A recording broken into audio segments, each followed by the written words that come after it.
जय गुरुदेव।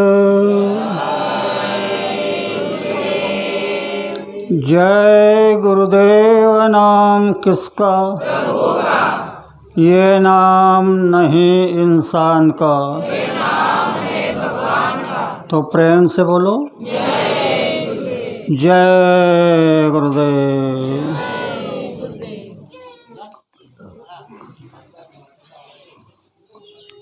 प्रेमी भाइयों और बहनों, अनादिकाल से ये धरती पर ये चल रहा है। महात्मा आते हैं, समझाने का प्रयास करते हैं, आखिर न मानने के कारण कुछ भी बोल के चले जाते हैं। लेकिन ये जो समय है आज का, ये बहुत ही सौभाग्य का समय है। मैं समय ज़्यादा होने के कारण एक छोटी सी बात आपके सामने रखता हूँ, बाद में मेरे कार्यक्रम को विराम दूंगा। आज धरती के ऊपर जो होना चाहिए वो नहीं हो रहा है। तो इसका वजह यह है कि हमारा खान पान बदल गया। तो मैं आपसे यह प्रार्थना करता हूँ कि आप अपने खान पान में परिवर्तन कर लो। दूसरी बात सुनो, ये हमारी बहनें यहाँ जो बैठी है, कुछ तो भी सुनने को मिलेगा इसलिए आई है। तो सुनो बहनों, बहुत अच्छी तरह सुनो। इस धरती पर जब भी कोई संकट प्राप्त हुआ तो कोई ना कोई रास्ता निकला। अभी इस धरती के ऊपर इतना भारी संकट है, बड़े बड़े ज्ञानी तपस्वी, बड़े बड़े जटाधारी सारे फेल हो रहे हैं। अधर्म बढ़ता जा रहा है। तो इसका क्या कारण है, ये सुन लो। बहनों के लिए पति ही परमेश्वर होते हैं। हर बहन के लिए पति परमेश्वर होते हैं। और अगर आपने पति परमेश्वर समझ करके उनकी पूजा की, उनका आदेश का पालन किया, तो वह जो सूक्ष्म शक्ति है वह आपके अंदर में काम करेगी। आपको पता है, अनुसया ने तीनों देवताओं को बच्चे बनाए। कैसे बनाए? क्या कोई मंत्र का जाप किया? क्या किया? कुछ नहीं। मैं कीर्तनों में सुनता, हर जगह सुनता, इतना ही कहते कि बच्चे बनाए। तो वह शक्ति आज फिर नारी के अंदर है। भाई नहीं कर सकते। नारी देवताओं को बच्चे बना सकती, पर कब? जब वह पहले पति सेवा करेगी। पति सेवा करेगी, पति का आदेश का पालन करेगी, तो उसके अंदर की सूक्ष्म शक्ति, मैं खोल के बताऊंगा आगे, उसके अंदर की सूक्ष्म शक्ति जागृत हो जाएगी। आज बहनें पति का आदेश का भी पालन नहीं कर रही है, और नारी के लिए पति ही परमेश्वर होते हैं। नारी के लिए कोई भगवान दूसरा नहीं है, पति ही परमेश्वर है। और आज पति पत्नी लड़ रहे हैं, तो कैसे शास्त्र होगा, कैसा नियम होगा, कैसे लोग अपने काम को लगेंगे। दिन बे दिन धरती पर ऐसी स्थिति पैदा हो रही है कि पता नहीं किस दिन सारी धरती खत्म हो जाए। तो बहनों ध्यान से सुनो, तुम्हारे अंदर में एक शक्ति है। अगर तुम तन मन लगा करके अपने पति की सेवा करोगे, भूल कर भी उनसे झगड़ा नहीं करेगी, उनके आदेश का पालन करेगी, तो ध्यान से सुनो क्या होगा। नारी के लिए इस धरती पर पति ही परमेश्वर होते हैं, बाकी कुछ नहीं। आप इतिहास सुन रहे, सीता का सुन रहे, द्रौपदी का सुन रहे, अन्य सतियों का सुन रहे। राक्षसों की पत्नी भी जो सती थी, उनका प्रताप आपको मालूम है। तो उसी तरह आज ये जो चारों तरफ कोलाहल मच रहा है, पूजा पाठ अर्चना व्रत सब निषेध हो रहा है। सवेरे उठ करके सब लोग मंदिर में जाते हैं, पूजा करते हैं, पर दिन पर दिन स्थिति खराब होते जा रही है। इसका मतलब मैं शॉर्ट में आपको बताऊंगा, ज़्यादा समय नहीं लूँगा। हर बहन अपने पति की सेवा तन मन लगा करके करे, पहला काम। भूल कर भी उनसे झगड़ा न करे और उनके आदेश का पालन करे। 3 बातें। किसी बहन ने अगर तीन बातों का अनुभव करके देखा तो पता चल जाएगा कि जंगल में जाने से, पसीना बहाने से यह कितना श्रेष्ठ है। इस धरती के ऊपर इस कलयुग का कानून है, नारी ही परमेश्वर कहा जाती है। नारी के लिए पति परमेश्वर कहा जाता है। तो बहनों, तुम अगर अपने पति को परमेश्वर समझ करके पूजा करोगे, उनके आदेश पर चलोगे, तो ये कितने मंदिर में हर रोज़ पूजा हो रही है, कोई लाभ नहीं। लेकिन तुम अगर सच्चे दिल से अपने पति की सेवा करोगी तो तुम्हें अनुभव मिलेगा कि तुम कौन हो। आजकल इस धरती पर जो भी हो रहा है, अधर्म हो रहा है, चारों तरफ अधर्म फैल रहा है। तो बहना, तुम 3 काम करना। पति की सेवा तन मन लगा के करना, भूल कर भी उनसे झगड़ा नहीं करना।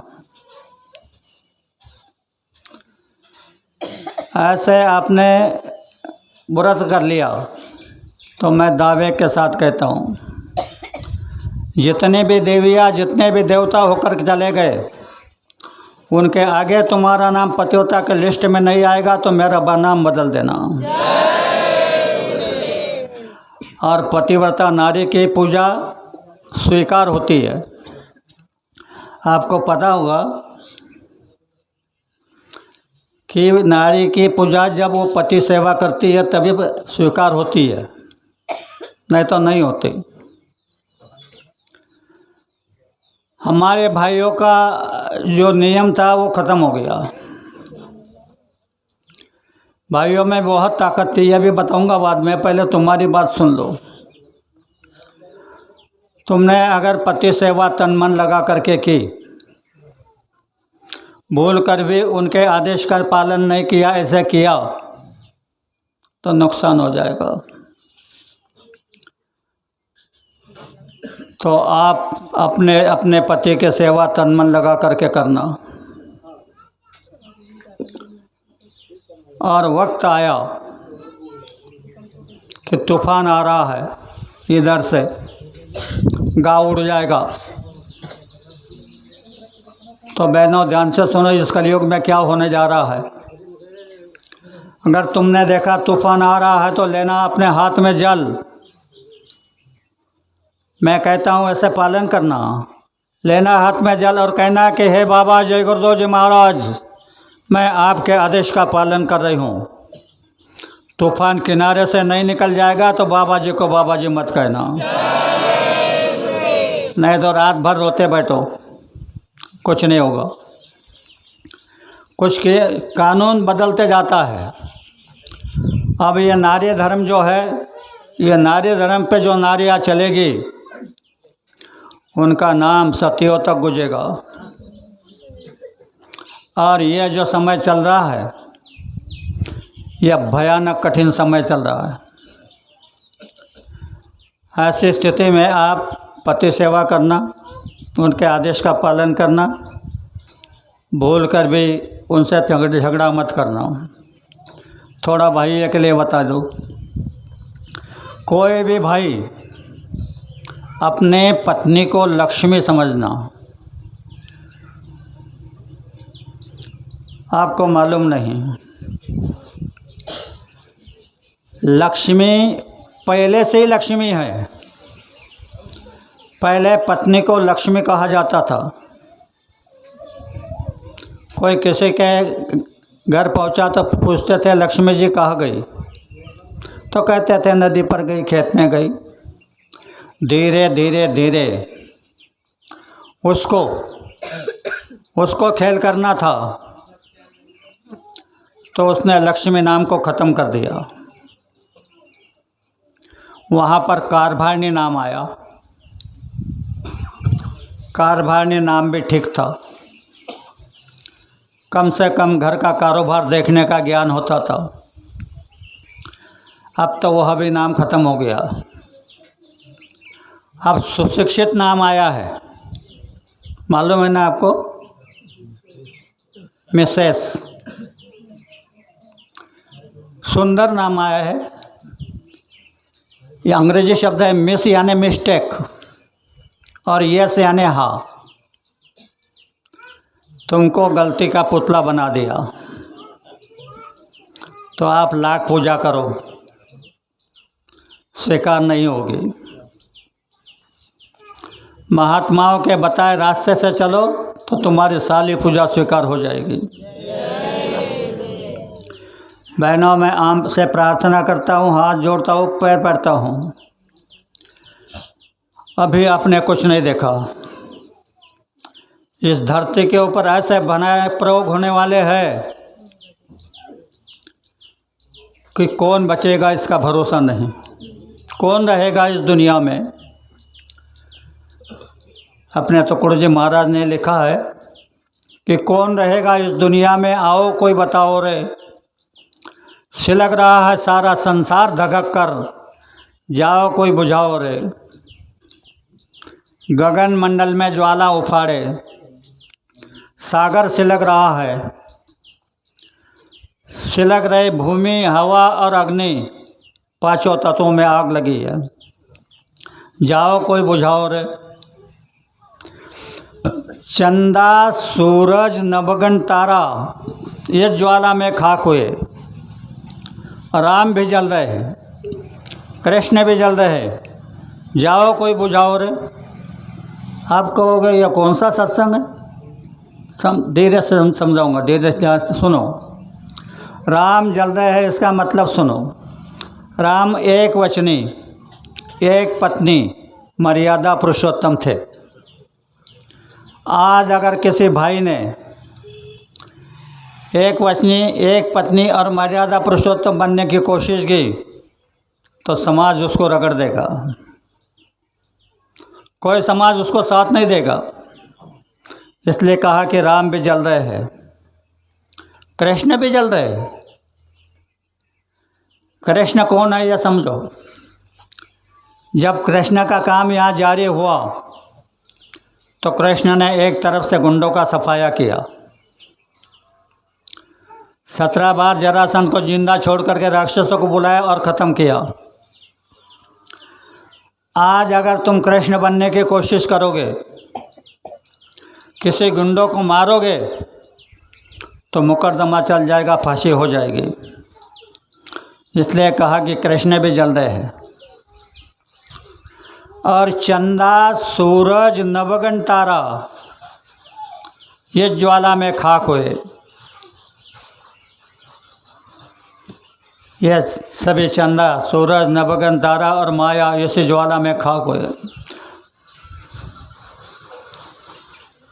यहाँ पर आप देख रहे हो, लोगों को बताया जा रहा है कि यह करो, पूजा करो, पाठ करो, व्रत करो, यज्ञ करो। आज जितने यज्ञ हो रहे, आज जितनी पूजा हो रही, इतनी पीछे के जन्मों में नहीं हुई। फिर भी क्या हो रहा है? शांति क्यों नहीं घर में?